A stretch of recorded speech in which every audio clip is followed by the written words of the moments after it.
And I am recording. So let's call the meeting to order. Thank you. I'll do the housekeeping remarks, Christian. Perfect.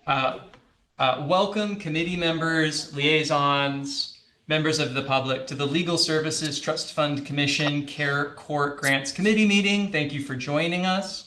We are using Zoom with the goal to foster a more inclusive environment and effective meeting. If you would like to comment during the meeting, please use the raised hand feature. Please utilize this tool to virtually indicate that you would like to speak in order to help the chair facilitate the discussion. A friendly reminder that this is a video conference and to please be aware of your surroundings behind you. All Legal Services Trust Fund Commission and committee meetings will be recorded and posted to the State Bar website. Zoom captioning is available. To enable, select live transcript at the bottom of your Zoom screen and then select enable auto transcription. All right, thank you, Christian. Let's take roll. Great. Just one moment. Blakemore. Here. Campbell. Here. I can see. Escobedo. Absent. Judge Klein. Absent. And I will just note that Commissioners Escobedo and Judge Klein are planning to attend, so they might join a little late. Iskin. Here. And Schreiber. Here. We do have a quorum with 4, Chris. Okay. Great. The minutes from the last meeting were attached. Can I get a motion to approve those? So moved. Catherine Thank you, Eric. signs. Thanks, Catherine. Thank you. So that was Commissioner Iskin moving, Commissioner Blakemore seconding, and I'll take the vote. Iskin, Yes. Blakemore, Yes. Campbell, Yes. and then Escobedo is absent, Klein, absent, and Schreiber. Yes. Motion carries. Okay, great. Well, we've got one item on the agenda today, which I'm going to hand off to Chris, item 4.1, to approve Perfect. our reporting requirements. Thank Take you, it away. Christian. And I am remiss that I have not noted our liaisons yet. And also, if you wanted to take public comment at the start of the meeting, we could see if any members of the public are with us. But let me just go ahead and call out the liaisons quickly.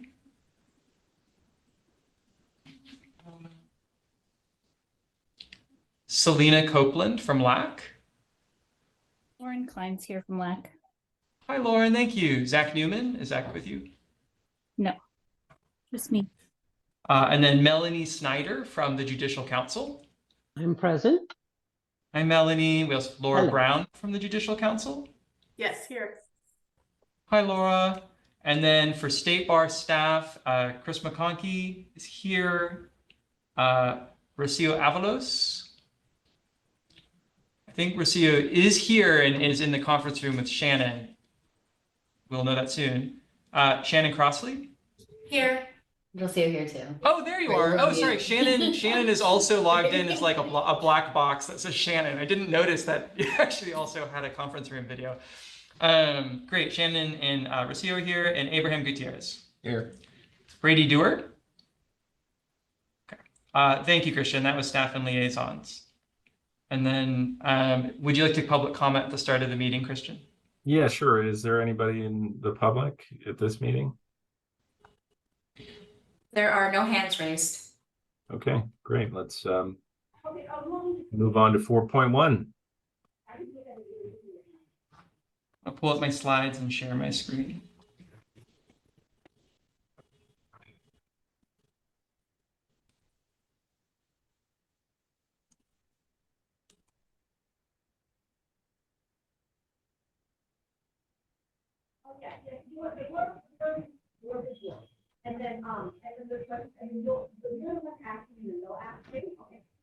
Okay, sorry about the delay.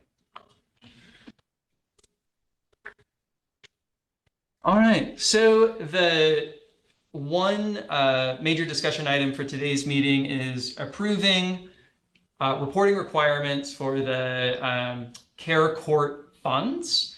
As a reminder for the liaisons and the commissioners, and maybe new information for any members of the public, the Legal Services Trust Fund Commission Care Court Grants Committee approved, I'll describe them as sort of tentative or provisional reporting requirements as part of the request for proposals for 23-24 Care Court grants. That was a document that the committee approved in late June of 2023. At that time, the Budget Act of 2023 required the commission through the state bar to do some consultations with the Judicial Council to design those reporting requirements. So at that time, they weren't ready to be final. So today's meeting is to approve final reporting categories. I've just 2 slides on statutory background, a few slides on the proposed requirements, and then a resolution for the committee's consideration. So the Budget Act, and normally I try to avoid reading excerpts from statutes on the slide, but actually this one is very straightforward, and it is sort of the mandate that the committee is satisfying today. So I will read this. The Budget Act of 2023 provides that the Legal Services Trust Fund Commission shall be responsible for collecting, and these are my emphases that we bolded, outcome data from each county's public defender office, qualified legal services projects, and support centers.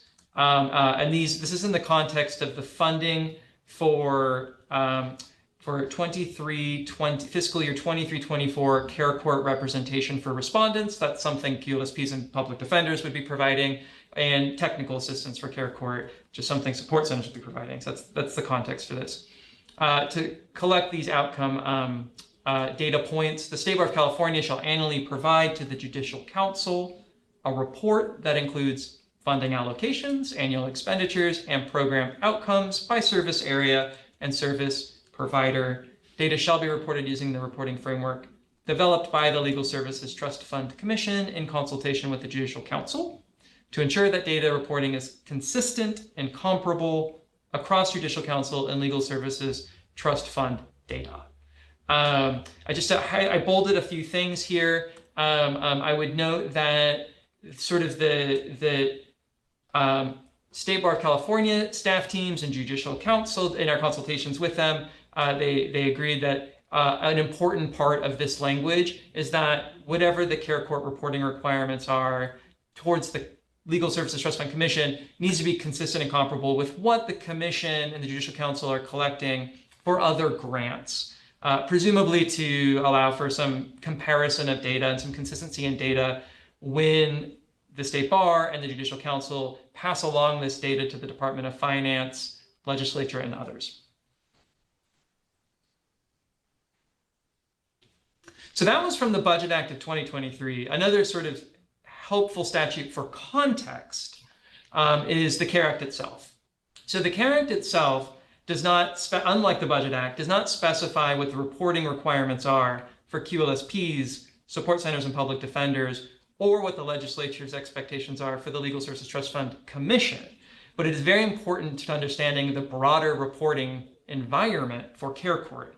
So the CARE Act in Welfare and Institutions Code 5985 specifies that the California Department of Healthcare Services and Judicial Council will collect significant data. DHCS is going to be also collecting data on CARE Act participants, such as respondents, CARE Act services, and supports. That's going to include data about respondent demographics and outcomes, which is similar to the data the Legal Services Trust Fund Commission collects about clients that receive its services that are funded with Legal Services Trust Fund Commission awards. In the CARE Act, the examples for outcomes that it offers are things like reductions in emergency department visits and reductions in law enforcement encounters. That's sort of to allow you to compare what the CARE Act is envisioning as outcomes for DHCS with what the Commission historically collects as legal outcomes, which would be things like accessed, availed themselves of their legal right to a particular public benefit, or a specific type of immigration relief. The commission's outcomes are more legal outcomes and tend to reference civil legal rights and processes. So this data that the Department of Healthcare Services will be collecting will be coming from the county behavioral health agencies. The CARE Act does say it can also collect data from other state and local government entities, but DHCS has confirmed for us that at this time, that does not include it is not planning to collect data from public defenders. The Judicial Council in the CARE Act will be collecting data from trial courts, as well as receiving data from the Legal Services Trust Fund Commission about the CARE court funds that it administers.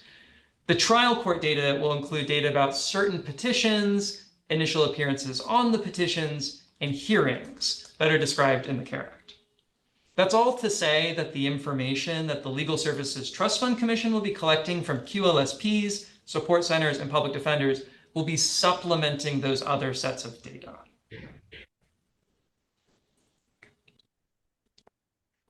And I invite our liaisons, especially the Judicial Council members, to jump in if they want to add anything about that.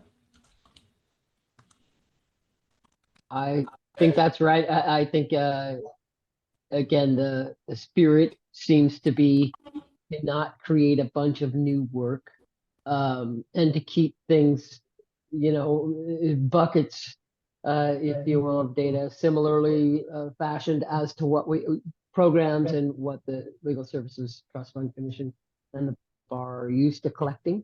And of course, then I think DHCS has the big job, but we'll have to pull from our and I think that an important thing for us to all, prior to turning in reports, we'll want to make sure that we're aligned with what our numbers, in certain categories, to make sure that somebody's not reporting something that is a little out of whack or something like that. So we'll have to coordinate.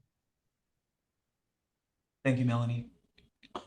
Okay, so on to the proposed requirements.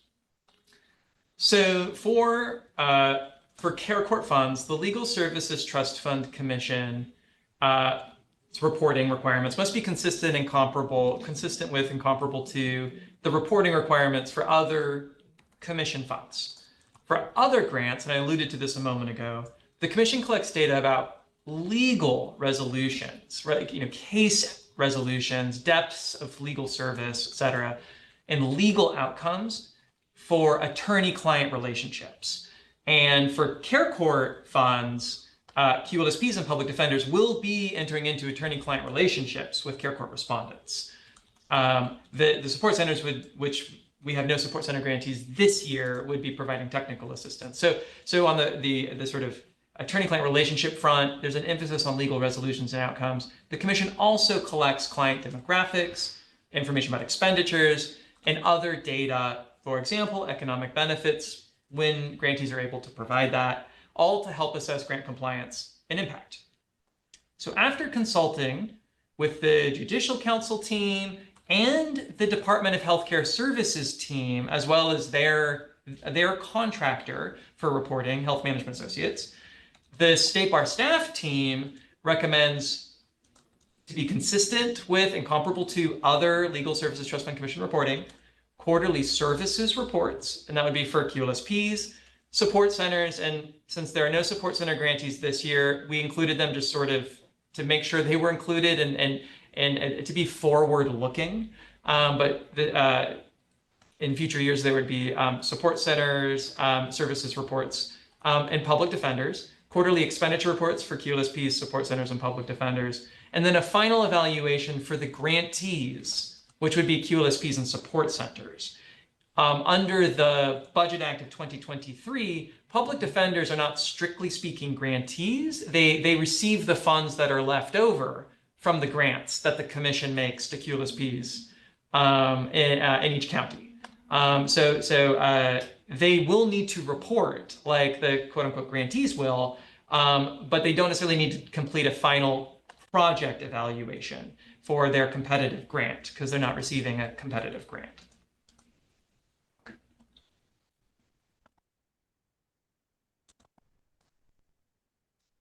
I might have skipped. Okay, great. Okay. So again, with an emphasis on consistency and comparability, but also trying to layer on and adapt smart and strategic care court elements, and really make sure that the commission can collect data that will genuinely be helpful to the commission and the Judicial Council and DHCS and the Department of Finance, and what is the inaugural year for a brand new court program. We recommend the following for the quarterly services reports. It's mostly data the commission already collects for other grants, but with some filtering mechanisms to get at care court resolutions and care court outcomes, because they will look a little different from the legal outcomes, and they will be a little more specific. The granularity would be more helpful than the legal outcomes and legal resolutions that the commission collects for all of the other grants. So like the commission's other awards, the quarterly services reports would collect client demographic information, and these are existing reporting categories about race, ethnicity, gender identity, and age, as well as the following statuses: disability status, veteran status, and the commission has since started including active duty military status as sort of a component of veteran status, limited English proficiency status, and housing status.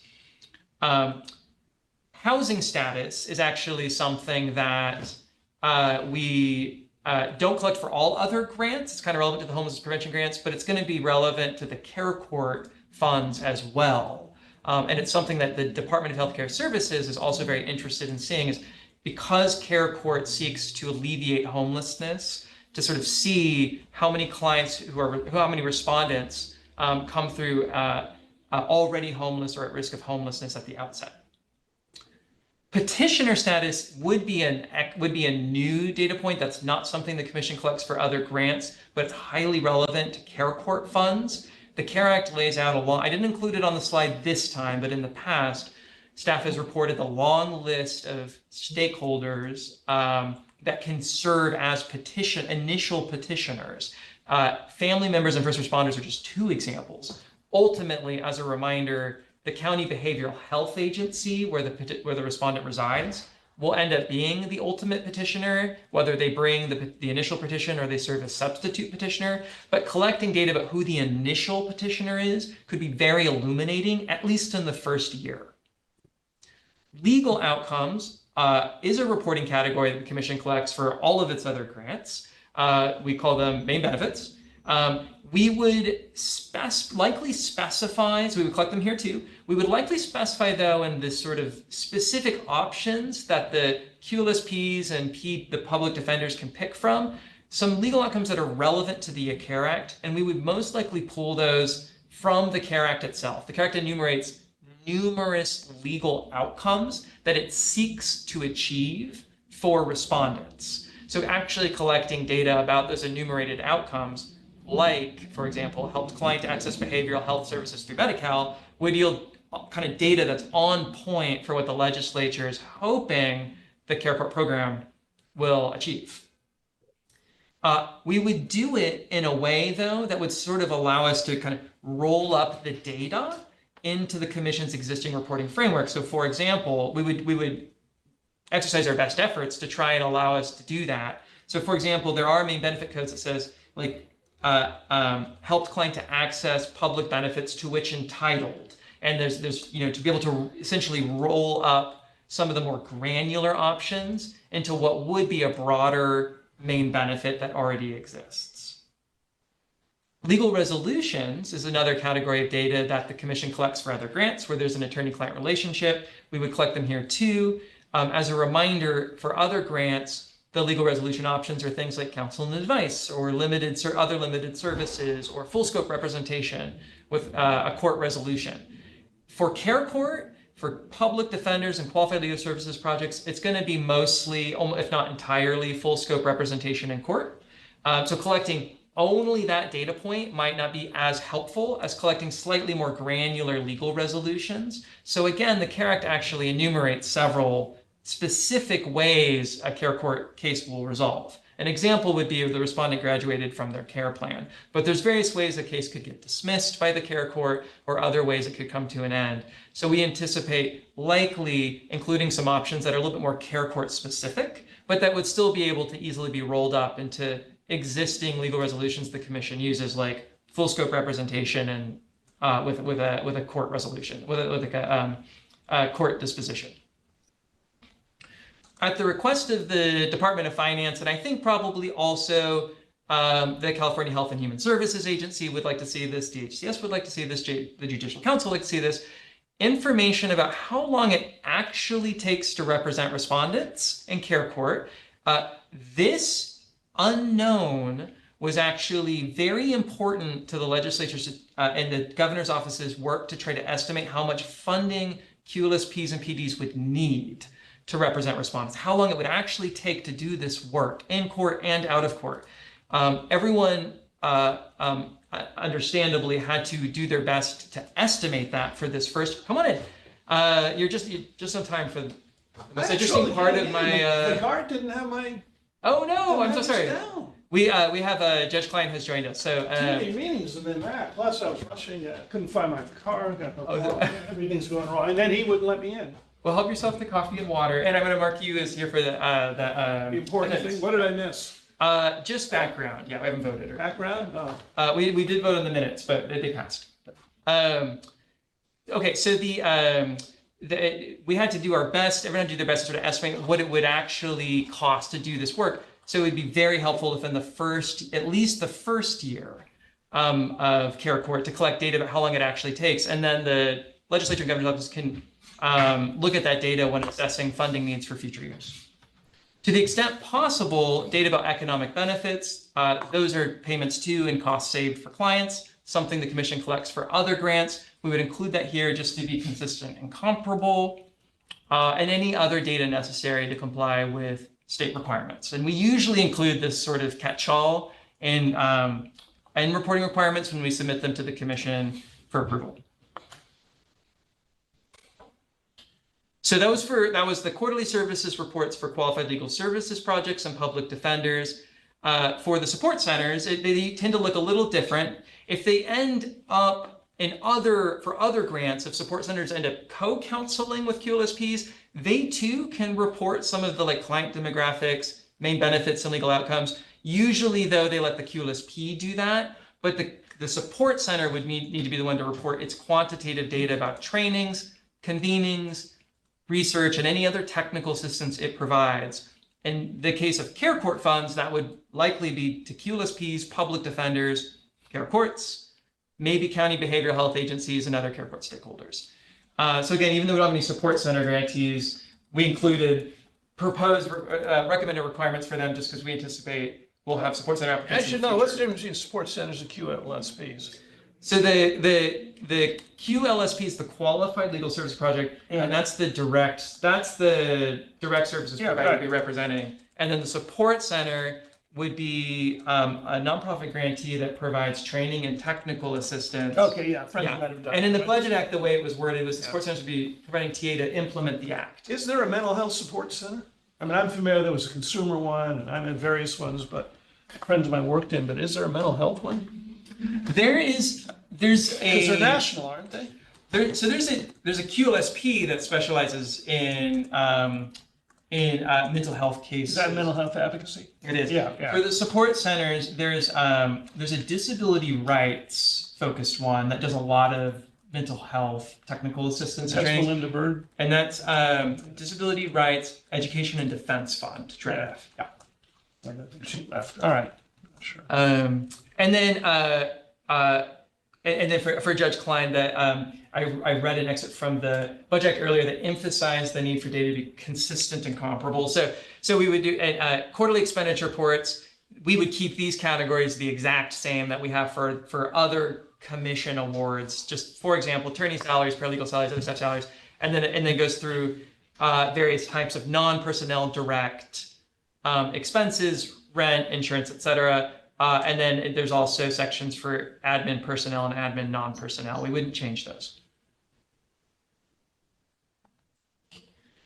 For the grantees, not the public defenders who aren't formally receiving grants, but for the qualified legal services projects and support centers, we'd still recommend a final evaluation. That's something the commission does for all of its, to my knowledge, all of its competitive grants like this one. When we collect quantitative data on a quarterly basis, which is what we're recommending here, the final evaluation tends to emphasize to minimize duplicate quantitative data collection and focuses a little more on sort of narratives and qualitative assessment rather than collect the same quantitative data all over again. So since this, we are recommending quantitative data collection on a quarterly basis, the final evaluation would focus on their assessment of the impact of their services. They would describe any evaluations that of the work that they performed or received, any sort of evaluation they did to assess the effectiveness, any lessons they learned about their work or the community. They would include and describe any reports on services successes, I suppose, or lack of success. That could include client satisfaction surveys, if they do pre and post tests to compare, number of negotiations, outcomes of trials, et cetera. Publication, they describe publications and distribution plans for materials resulting from their grant activities, and then any other final evaluation data that we learn is necessary to comply with state requirements. These final evaluation categories are very, very similar to what the commission collects for most of its other competitive awards. Are you happy you came just in time? I'm sure there'll be discussion, but I'm glad you made it in time for the resolution. So we promised a quick meeting. We're not in a rush. I'll just actually tab back a slide, see if we have questions, see if our liaisons want to say anything. Catherine. I have questions about kind of some of the categories, I suppose. So I'm going to go back to now. Yeah, that'd be great. So like at one point, I think in the earlier document under client demographics, it also tied the demographics to outcomes. So is that still the intent? We're separating them now. I'm just trying to track. Great question. So yeah, in the request for proposals, which articulated sort of tentative reporting expectations, I think it did use language like demographics tied to outcomes, and that language appears in RFPs for the homelessness prevention grants. We might have used it for a couple of other grants. The ones that come to mind are HP and CalHFA, because those grants, since it's at least for HP3 and the California Housing Finance Agency grant, being federally funded, required the grantees to report demographics, outcomes, and legal resolutions at the client level. So those grantees have, when they report on a quarterly or annual basis, they need to say, this is they assign a client to essentially an ID number, so we can track at the client level how often that client comes back, what their demographics are. We can see changes over time and see how many services received. For CareCourt, after consulting with Judicial Council and DHCS, we've received the green light on recommending what I informally call rolled up. We can ask for totals from the public defenders and QLSPs, so we can, and they of course have to maintain records of all of the service that they provide at the client level and be able to sort of back that up. But we can ask them for their totals for the previous quarter for cases opened and or closed, these various categories. So they wouldn't need to report us on a quarterly basis each individual client's demographics, main benefits. I think the outcomes become very important in the CareCourt work, and understanding when programs are more successful in achieving different kinds of outcomes, I think could also be helpful. So is there some way to collect, for example, like, were you more successful based on a specific age category in achieving an outcome? Like, is there, like, how would one know that? Because I think it tells you something about your services. I'm not really focused on each specific individual, but outcomes by these categories in assessing the effectiveness of the program, I think could be helpful. Well, let me speak to that. It's really hard to define success with people who are seriously mentally ill. And many years ago, I used to speak on this topic when I was in that court. There was a wonderful article in the New York Times, and there was a paragraph that talked about how do you define success. If there's less domestic violence, if someone keeps their job a little longer. I mean, it's not, oh, they're now a sort of, I hate to use back to sort of normal.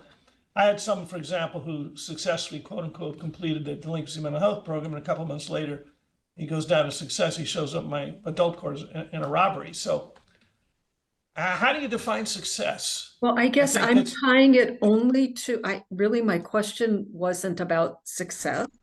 My question was about legal outcomes that we're already collecting and the ability to be able to evaluate those outcomes based on the demographics that we're also collecting. So I agree around the complexities of defining success, but the category is legal outcomes. So that's what that's the outcome that I'm referring to when I'm sort of asking us a question relative to the demographics. I wonder what they meant by legal outcomes.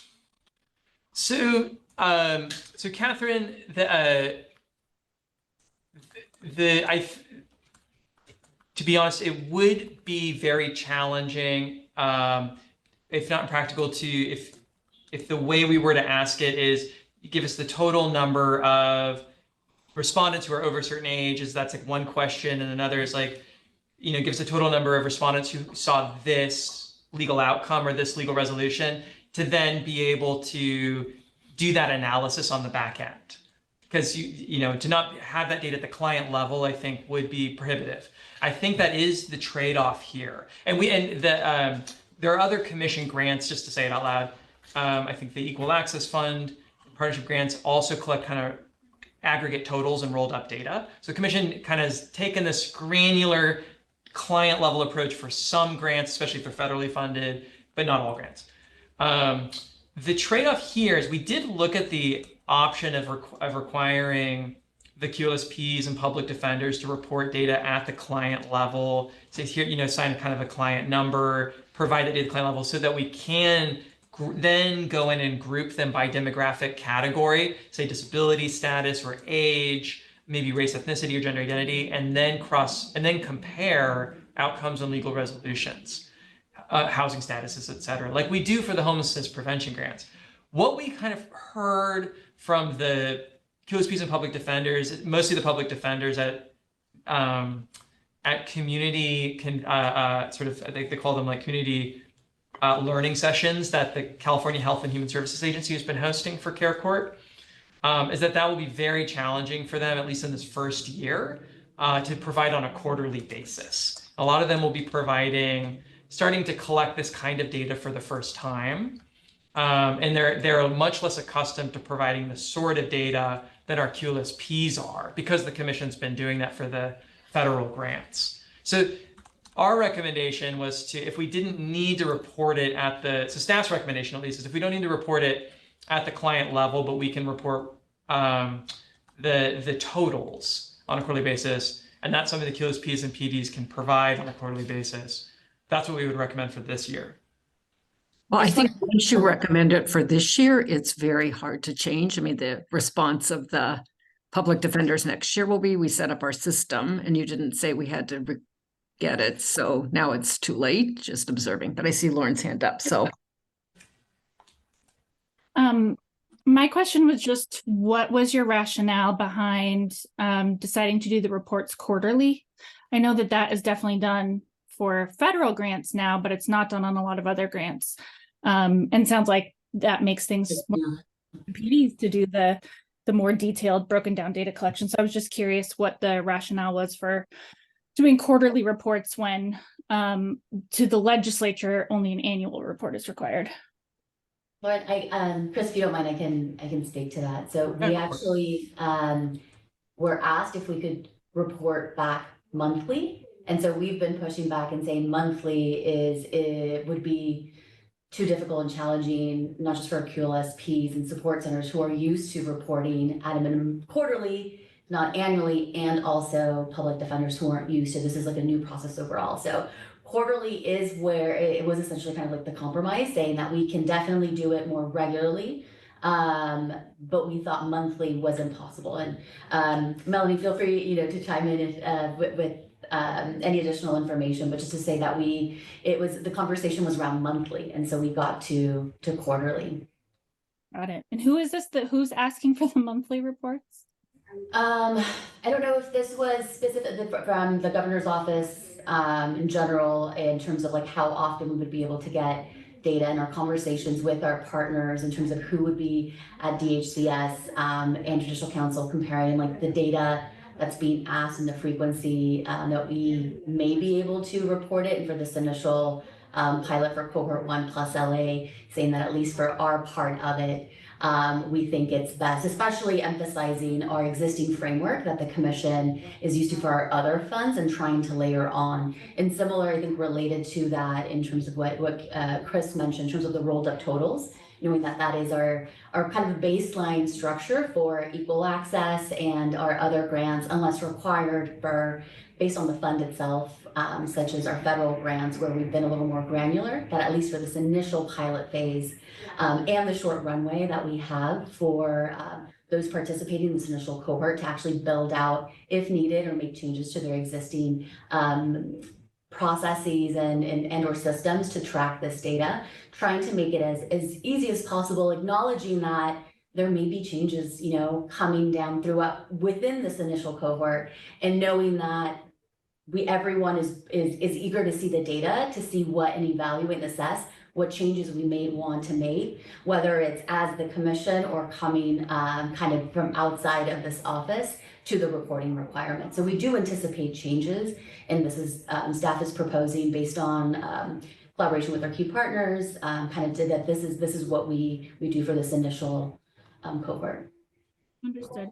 And I'll just chime in and say the Judicial Council leadership really takes all of their duties around this difficult, new area very seriously, and we want to be nimble. And so waiting for a year for data is not really going to allow us to be as nimble as we'd like to be, and as responsive as we'd like to be. So realizing also that monthly is pretty onerous to ask of people. And so, happy to ask if we can just move that to quarterly, and that would allow us to feel good about our duties and again, not put a giant burden on programs, because I think they're used to submitting quarterly. So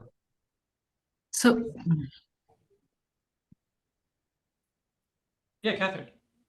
So I think there's value in collecting the data in the way I described. That said, if we're not going to do it here, I think there should be an annual report requirement where you're asking programs to look at trends based on outcomes and those different categories, because I think there will be differences, and I think it will tell us something significant about the success of the program.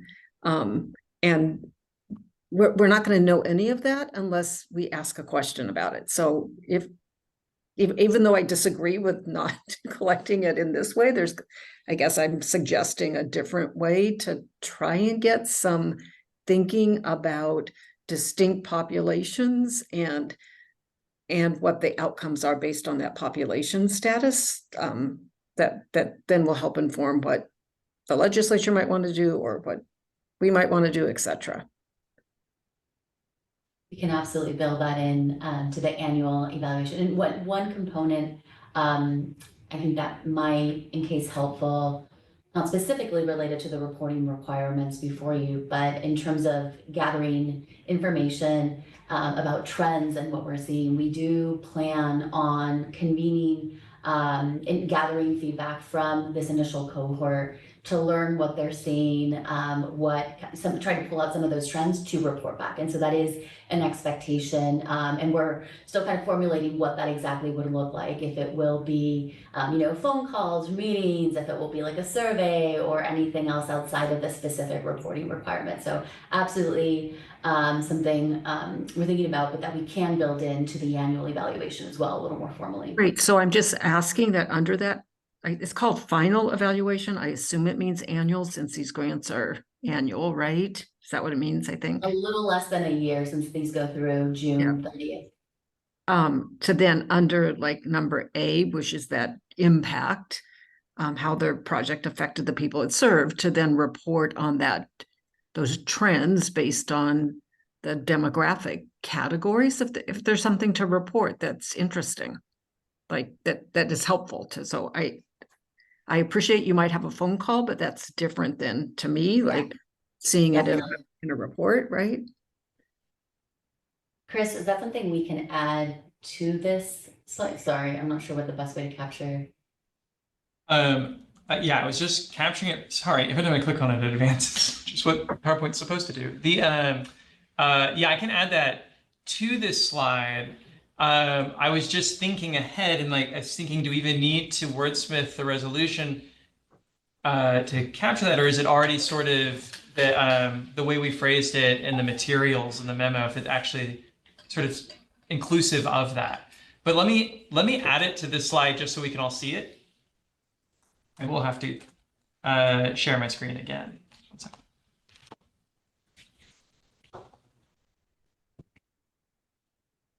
And I think what you lose by moving it is that you will not have, I'm not sure I understand why the public defenders can't do a evaluation, but I hear that decision's been made. And so you're not going to have the data about that, which, given that they're the ones providing services, except for half of the services in San Francisco County, I'll just observe that you're going to lose that data for almost everyone who's in the care court system, which is unfortunate, which is why having it in the quarterly report is a better place. But so I wanted to respond. One is, does this way of describing it sort of get at what you were suggesting, Catherine? sure. Including analyses of Trends based on client, probably based on client demographics. Based on client demographics. Okay. I did just want to say that the recommendation is for the final evaluation to be just for the grantees, because that's something the commission normally does, right? For its competitive awards, and the KOSPs and sports centers would be receiving competitive grants. PDs, they kind of receive what's left over. I don't think that decision has been made. If the committee felt really strongly about having public defenders also have something that looked like a final evaluation moment, I think that is still an option. It wasn't our recommendation, because we wanted to be cognizant of the fact that the public defenders didn't pitch a project to get funded and have to go through like a selection process. So just wanted to say that. So Chris, do we mean outcomes or trends? Your Sure, first I'm just really talking about trends of outcomes based on demographics. So it's fine. Outcomes is fine. Good suggestion, Eric. Great. Thank you, Eric. Okay. And what I'll do when we get to the resolution is I'll add some language about sort of like with the changes discussed at today's meeting. And this will be captured in several different places. That's fine. So do you want me to finish the other, I have a few other comments, or do you want to tell me how you want to proceed? Let's go. Well, subject to Christian's approval, I would say go to your other comments. So right now we say relevant to the CARE Act, and we for C and for D, I think. And we've had a long discussion about the CARE Act includes the care plan. So I would suggest that we incorporate language that says including the care plan, implementation of the care plan, because understanding what happens with the implementation of the care plan will be important to understanding how well it is working, right? And you gave an example of something that's in what would be in the care plan. So but I just think being explicit about that and then having your legal outcomes tied both to the CARE Act, which often is thought of as the proceedings, but doesn't include the implementation, I think will just help ensure there's more robust information. And you're talking about the two bullet points, legal outcomes and legal resolutions, that both say relevant to the CARE Act. Yeah. Yeah, I guess I will just say in D, it says case resolutions, and on your slide, it said legal resolutions. I assume they're the same thing, but. Yeah. Those are the same thing. I think I changed it to legal I wanted to emphasize for the purpose of the presentation that the commission collects legal outcomes and resolutions. So yeah.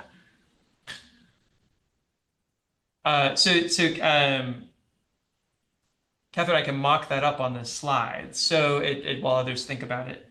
So I think I heard you say there's legal outcomes that are relevant to the care to care plans and I just said agreements. Yeah, that's fine. I was just adding including care plans and agreements. So. Oh, great. To the CARE Act. Including care plans and agreements.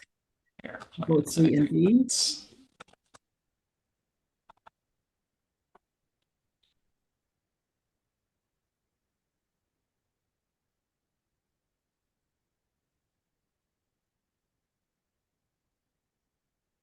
And then I just have a question about F. Otherwise, those are my other two comments.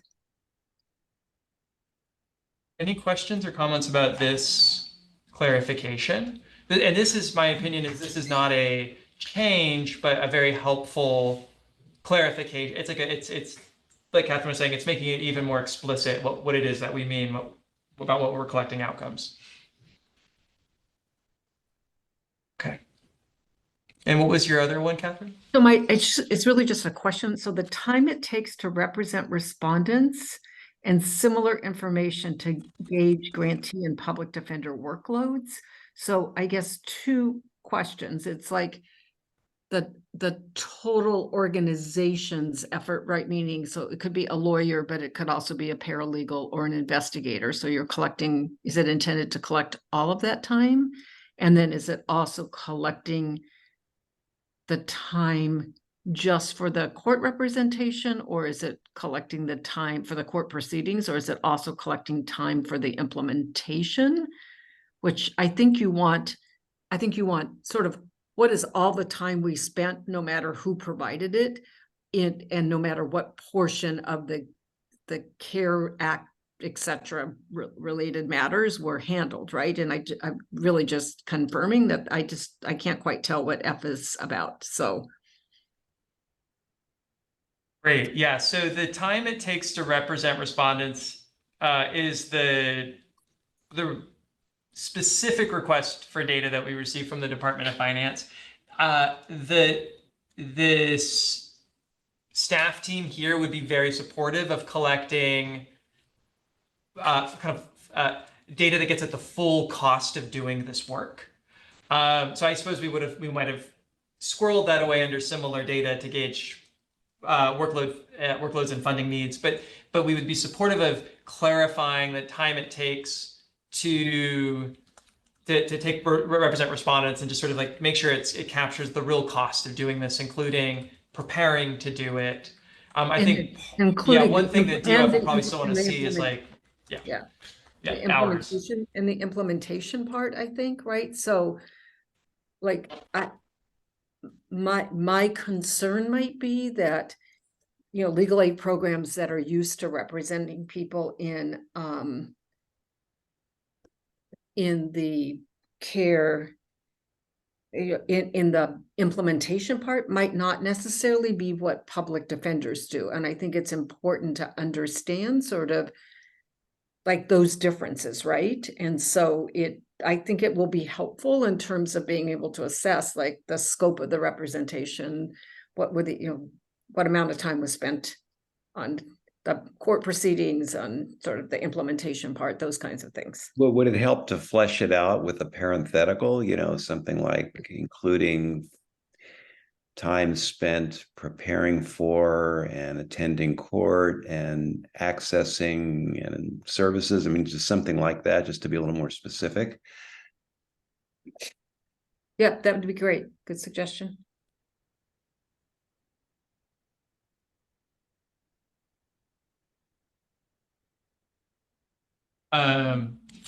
Eric and Catherine, I heard time preparing to prepare for court or provide services. I think it's like preparation time for court. It's the court proceedings, and it's kind of the follow-up and Monitoring. assistance in, implementing the care plan. Court hearings. Preparing for. This is like the cumulative, like from start to finish, including planning, see what that total would be. Yeah. Mhm. That's a great point.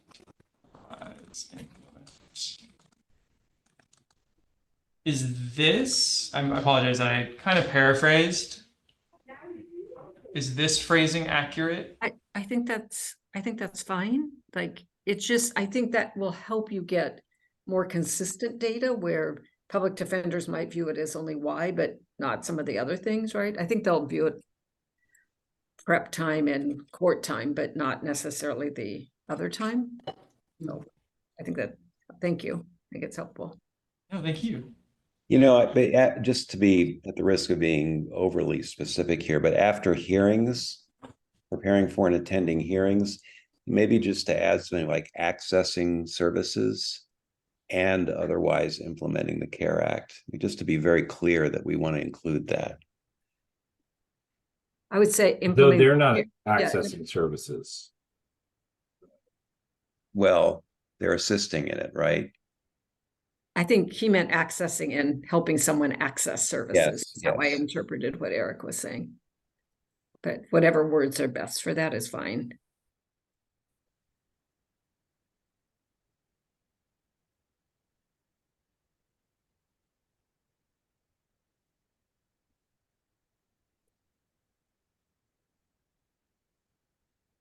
I'm just Yeah, highlighting yeah. things that we said, just so folks can see if they're tracking the changes we've made as we go along.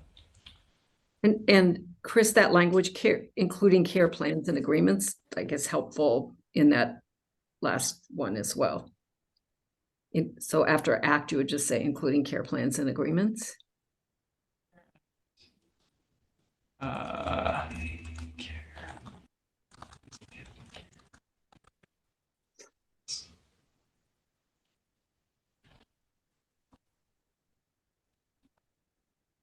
I'm going to use the same phrasing. I think you just.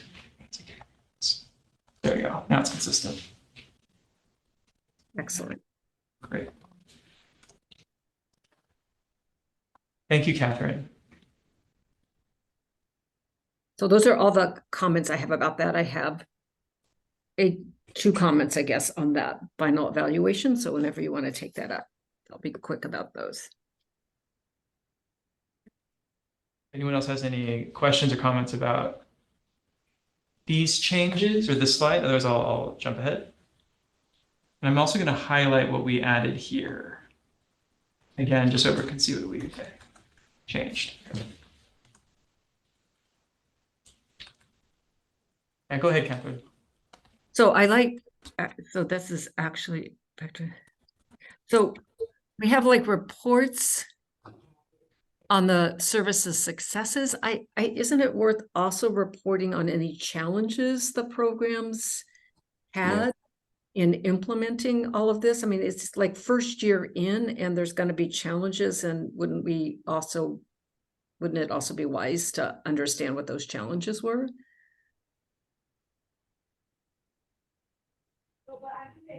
You could say instead of or, maybe and showing or something.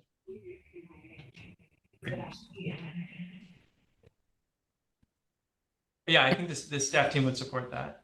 And then I think we should try and get the public defenders to do this same kind of report.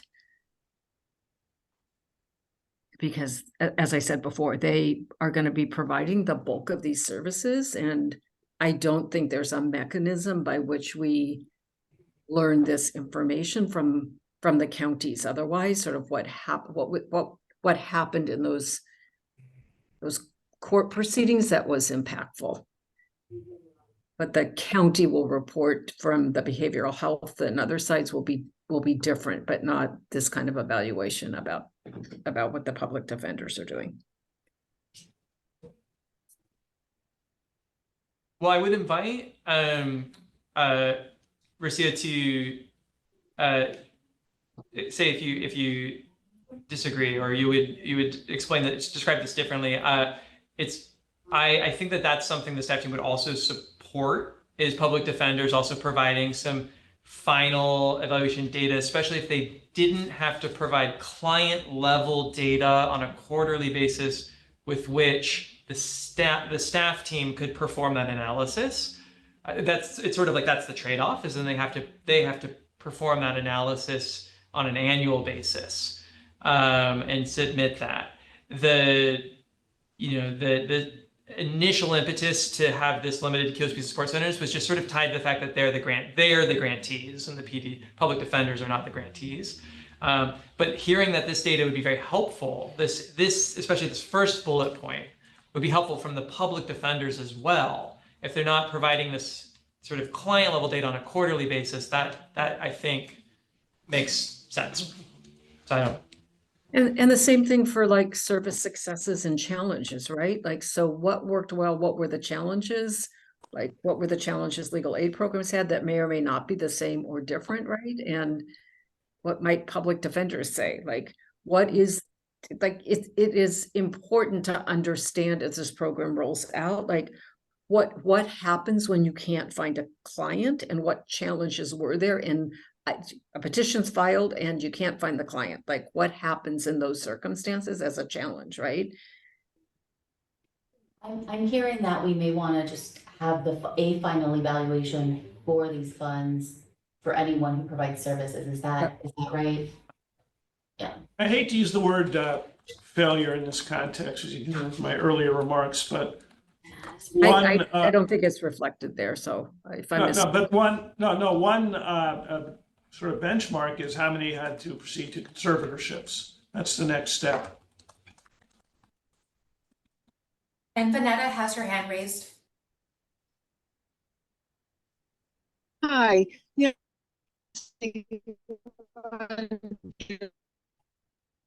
Increased successes and challenges, perhaps saying reports on legal service delivery, successes and challenges. That way it puts the Vanetta, you're going to have to repeat that because we can't hear you. It's kind of muffled. So you're breaking up a little bit, Vanetta. By the way, I unfortunately have yet another meeting to go to. What's our time frame? Do you need me for the vote for a quorum? We have quorum, even if you have to leave. But I think we might be I have a few more minutes, but okay, great. Thank you for letting us know. Yeah. Vanetta, can you repeat yourself? Oh, okay. I was just suggesting under where it says reports on services, successes, and challenges to include reports on legal service delivery, e.g. successes and challenges. That way the context is legal service delivery, and we're talking about, the processes that have been effective or, or ineffective.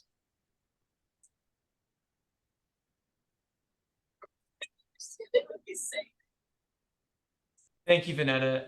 And I think you got to put the word legal. I think you got to put the word legal in front of the word service.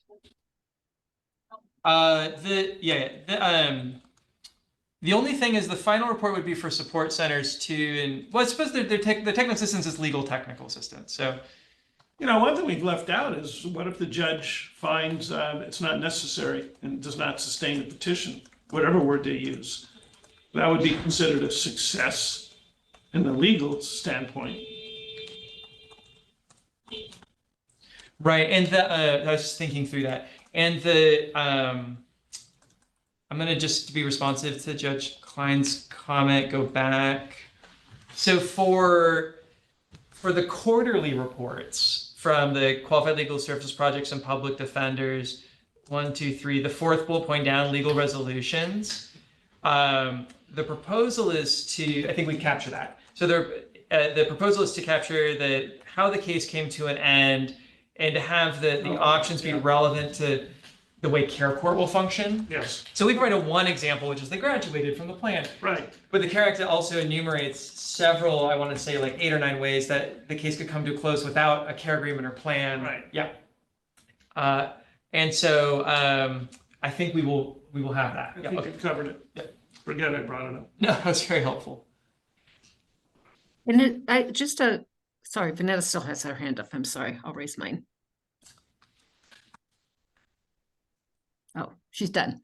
Is it the effects of services or is it the impact of services? I don't know. I don't know what the right word is. So you can decide. It's sort of wordsmithing. Or you could say the result.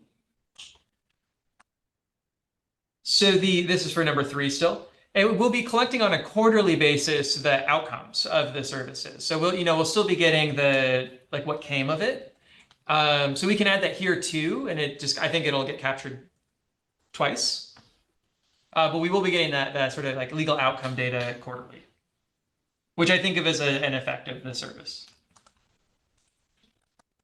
So Catherine, being supportive of that, we're looking at bullet point 3, reports on legal service delivery successes and challenges, and showing the effects of, and you said services. I think it was just, is it the impact? I was asking a question, really showing the impact of services, or the results. Somebody said results. I don't know. Whichever. Effects of service didn't quite seem like it to me, Yeah. So essentially it's impact. If impact, the impact of services, yeah, or the ways that they helped. I guess impact is just more of a neutral term. Yeah, if you want a positive term, it'd be benefits. Benefits, but if for some reason maybe services were unhelpful, the impact would capture kind of both positive and negative. Any other thoughts? And just to sort of. This word thing is very helpful. There will always be like a little flexibility for the State Bar staff team to work with the Judicial Council and DHCS to kind of make sure that within the broad parameters that the committee votes on today, that we're asking just the right questions and getting the data that's most helpful. So this is very good guidance, but I don't want to give the impression that we'll be, for some of these more like nuanced changes, like we'll be like necessarily locked into something we can't get out of if we need to.